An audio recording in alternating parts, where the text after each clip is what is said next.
Welcome to this episode of Better Life Today. We are talking about something near and dear to a lot of our hearts in this community. We are celebrating and talking about vets. And today I'm joined by Lance Schmidt. You're with Veterans Helping Veterans, is that correct? Yes. Yes, and then Mike Jackson, you are the director of the Grants Pass Vet Center here in town.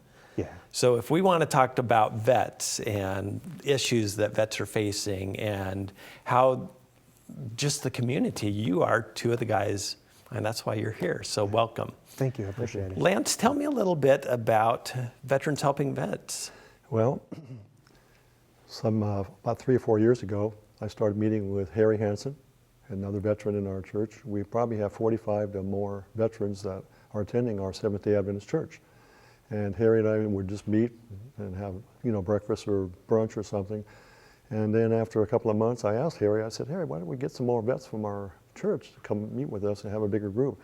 At first, he didn't want to. He said, no, what's the matter with just us? We're having a good time, talking about our families and things. So I said, I don't know. So I started meeting with other vets. And then Harry said, all right, let's do that. And eventually it grew into a larger group. And pretty soon we had 12 or 20 people showing up. And then we went at the Black Bear Diner here in Grants Pass. And it grew to, the most we ever had was 56 vets showing up. Wow, so you had a lot of people involved. So there was a real need that you didn't even anticipate, it sounds like. Oh, it was amazing. There were different problems that they were seeing and facing. And I found out, and Harry did too, many of our veterans did not know what services were out there to help them overcome their, health issues, mental capacities of all sorts, what they call PTSD, right? And they were really, really needing some services. So I started meeting and talking to this gentleman on my left, who actually helped come and meet with vets and got them to come to the vet center as well. And this went on for 2.5 years until they shut us down because of COVID. All right, so were you surprised? Were you surprised at the level of needs that were out there and then the disconnect apparently between knowing what was available to meet those needs? Oh yeah, that's because I was also going to the Vets White City Clinic, the White City Veterans Clinic, and I had my own issues and services that I was needing. So I would meet with other doctors and people that represented their different departments. And we started bringing them as guest speakers to our meetings, and they would get firsthand knowledge of what these vets needed. And so this went on, like I said, and it just helped out so many men and women that were hurting for services that they didn't even know they were able to get. And it got better as time went on, that the services were getting better for them. So they were really, really, it was a blessing. It was a gift from God to have this. And our meetings were actually started because of not just that, but Harry and I, as Christians, we really felt the need to offer that as well. It wasn't just the services. We were asking many of these men and women, did they know the Lord? And of course, a lot of them said they did. Some of them didn't. But we had brought publications and we would leave it on tables in the back of the meeting at Black Bear Diner. So we would point to that. If you need more services, meet with Harry and I. We'll be glad to talk to you on a personal. We'll be glad to pray for you. And I would get phone calls after these meetings, throughout the weeks after, and they would call me and say, hey, I did pick up some of your publications. Can you tell me about it? So I'd say, what do you got? Which publication? And then we would share a little bit about it. And then many of them were so hurting, so broken up, that all I could do was offer to just share with them and pray with them over the phone. And sometimes Harry and I, we would go meet with them in their home because they didn't want to come out of their house. So we would meet them and talk to them and pray for them and see where the Lord would help them with such situations that were just hurting them. It was sad, and Mac sees this all the time. But I had, and Harry had firsthand knowledge with a number of our vets in our community, and some of them already passed away that we met with that were in bad, bad shape and health issues that they had. Diabetes, you name it, it was bad, cancer. And so we would go there and pray for them not long before they would pass.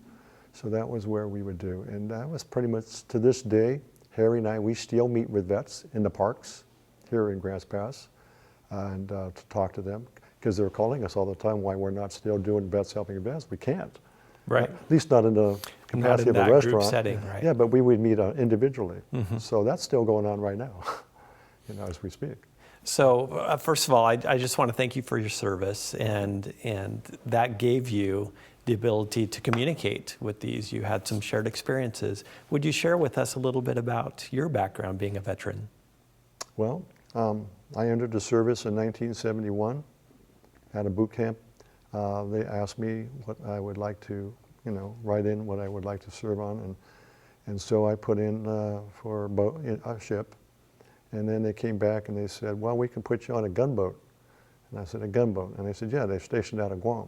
And I said, okay, it sounds fun, but that wasn't what I wasn't told the true story here. Oh boy. So I get there, and then I hear all the stories of what they're going to do and what they've been doing.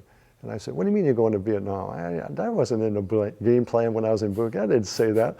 They said they were having all these territory patrols of the Marianas Islands that the gunboats. They said, oh yeah, they do that too. But 6 months out of the year, we go to Vietnam. I said, no way. And I said, yeah, we are. In fact, we're going next spring.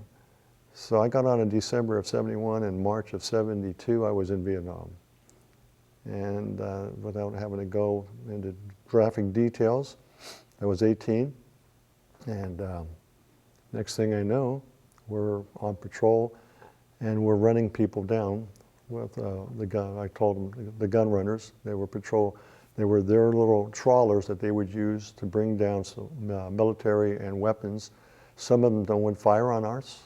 Of course, we had ability to pick them up way out beyond where they could even see us or they see them. So we knew what was out there in our perimeter with our radar systems, right? So we would actually go and find out what they were up to. We'd stand and watch them for a while, whether they were passing nets out, fishing nets, and for miles we would see fishing nets, and we had to be careful of that. But our job was to stop the guns and the weapons coming down from the north. The Chinese would do it too, and bring them into the south end, and so that the Viet Cong could get a hold of that and use them against our own military personnel inshore. So that was our job, the primary job, and the other one was shore battery. So that was part of our job, to protect what was going on in the south, because you remember at this time of the year of the war, we were at the tail end of it. So we were pulling our men and women out of Vietnam, heading back to home, and we were trying to protect what was still there. Right. And it was getting harder, because they were getting more and more advanced in what they were doing. And our job was really getting them slower and slower to do that, to stop that. And so different engagements we would have to have. Other than that is what I had to deal with, because I was a young person, and to deal with that was beyond my ability to see, well, my, what is going on here? Yeah. And engagement was not easy, as Mike will probably tell you, with firepower. It's not fun.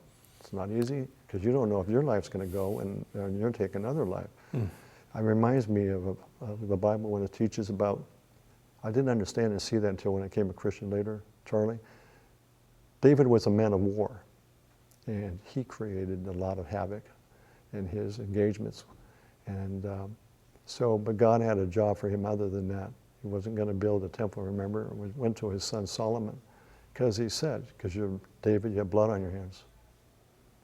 That affected me for years, And I wondered about that. I said, Lord, am I good enough? I mean, I don't understand this. I didn't ask for this stuff, And it affects me to this day. But, God has a plan for every one of us. Even though you've been through circumstances, He'll still use you as long as you're available to want to be used, So the process of healing was there. And I've seen it in other men too, and women that have PTSD. Right. And I see the healing. But God does it better when you call on Him to ask you to help Him. Right. He's a gift from God, Mike, right here. And so I just share and think that there are services and availabilities to help men and women that are still suffering, that there's help out there. You just got to go look and find it and ask, and they'll come up and help you. And I have to bless God for what Mike did for me for many, over the years, because I still seek training and advisement. And so I manage my skills on PTSD because of the services that are out there for the vets. Right. Well, it's interesting to think about, the Psalms, looking at the Bible, and how even today, maybe especially today, you read through those and you read the pain that is in those from David as he wrote them, and how it can help you through the challenges you're facing. And I love community. and what those shared experiences can bring, how your experiences, I can't imagine being an 18-year-old. You know, I was caught up in motorcycles in college and everything else at 18, and to be in an environment like that I don't believe that humans were ever built for. Right. But God and community get you through that, but it doesn't end.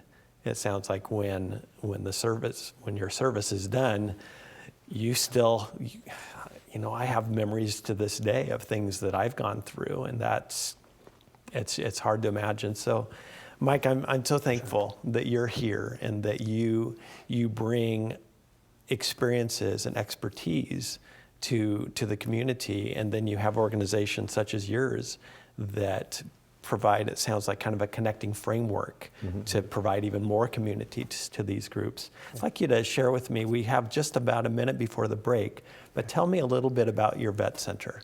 Sure. The Vet Center is one of 307 in all the states and territories.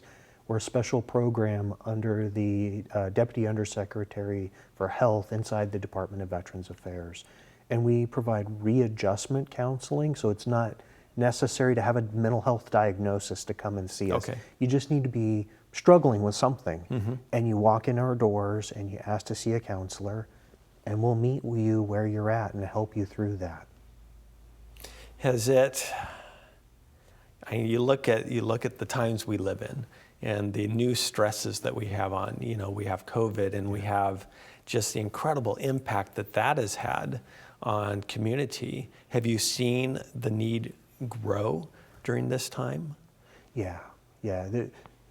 Anytime there's a greater influx of stress in the local community or larger communities, we tend to have more individuals coming in and seeking care to try and work on something. So even most recently, you know, in fire season here in Oregon, you know, there's news reports and individuals are worried about that, and then there's a lot of triggers, mental health triggers that come along with sights and sounds with fires, and so then that triggers them into struggling more. So that I saw individuals walking in wanting to just talk about how they were stressed out about living in Oregon with fire season. Right. Yeah. All right, we're going to take a quick break. We are talking about vets. Each of us have people in our lives that provide community, and that through their experiences, we just have these experiences. And to know that there are organizations out here that can help us through it is huge. So we'll be right back right after this, and we'll talk a little bit more about the resources we have available to veterans in this area. Thank you.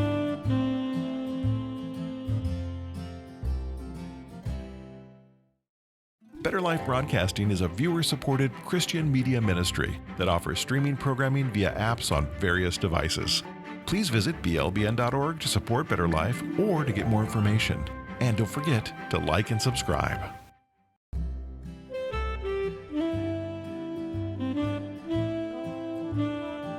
Welcome back. We are getting to talk with vets about vets and just some of the immense needs that are in the community because of the experiences that they go through. And I'm so pleased to have Mike and Lance here with me.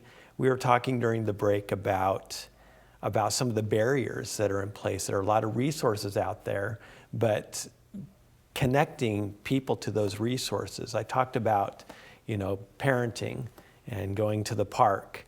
And, you know, I have teenagers, and when I had little kids, you know, your kids are doing things and you just feel alone.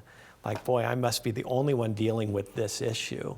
And it seems to me that would be something that would be faced by our vets too. And one of the nicest things for me, oddly enough, was when somebody else's kid would start having an issue, and I'd feel this immense relief that I'm not alone in this moment. I'm not the only one dealing with these issues. So what are the tools you have to help break through those issues? Because when I picture a vet, I picture, you know, strong and stoic, and I can deal with all of these things. But if they're anything like me, boy, there's a lot going under the surface that I don't want other people to know about.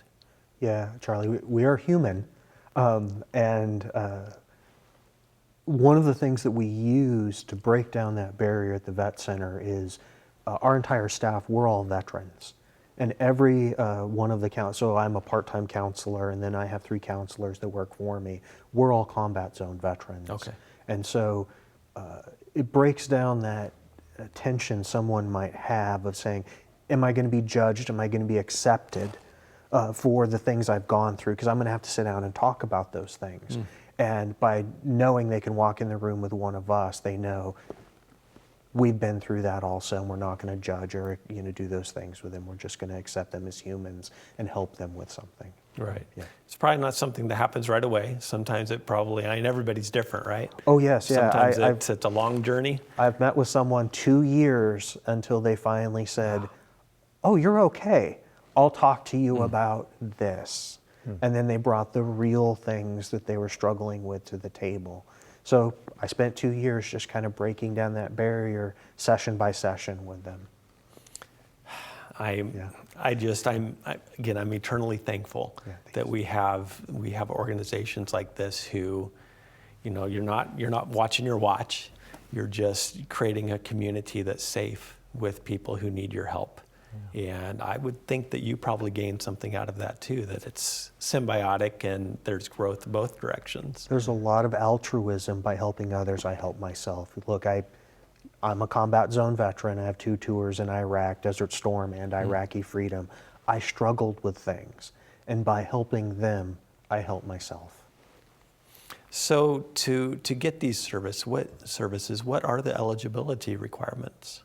So to be a veteran, obviously, right? So we do require a veteran bring in a copy of their discharge, their DD-214 papers to show they're eligible for our services.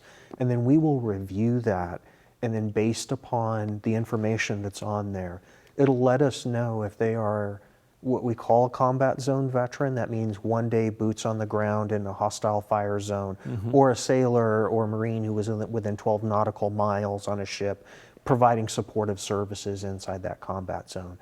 We also provide counseling to survivors of military sexual trauma. And then we're a very special program in the VA, Gold Star family members, so family members of an active duty service member who died while they were on active duty. We provide the bereavement counseling So you to can them. support them as well. Yeah. That's awesome. So tell me a little bit more about the services and benefits that are included in this. Sure. So there's individual therapy and group therapy, and then we recognize to express being human, healing process. There's the social groups outside of that, salmon fishing and golfing and bowling, and just trying to look at someone as a whole.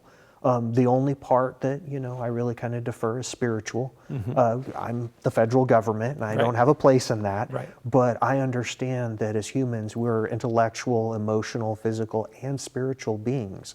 And part of that is being involved. And so I absolutely encourage individuals when they're struggling with that moral struggle of things they may or may not have done to also seek support outside. Right. Yeah. So looking at the whole package, what is your mission? What is the goal of providing these services? Yeah. Readjustment counseling. Trying to help that person find a better quality of life as they define it, because we're all so unique. I mean, however they come to that, it could be attending their grandson's baseball game is what really defines their quality of life. But because they're struggling with anxiety, they can't go to that. So then I try and meet them where they're at to build up skills and to break down the root that's causing that anxiety. Yeah. Do you find, is it really a tough adjustment to come back and re-engage in civilian life for veterans? Not every combat zone veteran has a diagnosable PTSD. I've never met a combat zone veteran who wasn't affected by that experience in some way. And so then there's that little bit they need to work with. And so every veteran struggles with something. Yeah. So this is really cool to me. Yeah. We have you representing the government and the resources that are available, and then we have Lance here, who's an organization that just grew out of having a passion for people and veterans. What does the relationship look like between the two organizations? It's really neat to have Lance's support, because there are times when I meet resistance with someone. I'm the government, and so I'm an easy target to meet that resistance. Okay. And I say, oh, well, have you tried going over here, looking for referrals or help with things? Because I'll get a veteran who walks in and they're not in the right place. They're just angry. And so they know they need help, but they don't want my help. They walked in my door, but they don't want my help. And so then Lance's club or group is able to meet with them and try and help them understand that they're hurting so much that any resource can be helpful, and maybe I'm okay. Right. Yeah. What's your experience been with that? Do you find that there's a lot of resistance, and you're able to, through building relationships, you're able to get people to where they're open to seeking help? Yeah, I mean, like Mike was just saying, it varies depending on where they're at, and they're angry at things that happen to them, and they don't have any resources they know of to help them out of that. Some don't want to even talk about any of this, so they just blame everything, right? Right. And some will come, we've had people will walk into our meetings, stand there, and I've seen them stand there and look at what's going on, because they were invited by either Harry or I or some other vet, and they'll stand there and look around to all those vets and people in there, listen for a few minutes with the speaker, and then turn around and walk out, and they're angry still. They're not ready. I've seen that many times.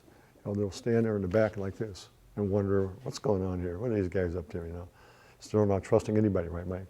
And so they'll turn around and just eventually walk out. Or they'll sit down for a while, order a meal from the restaurant, and some other vet's sitting next to them, and they'll start a conversation up. And I've heard many of these things.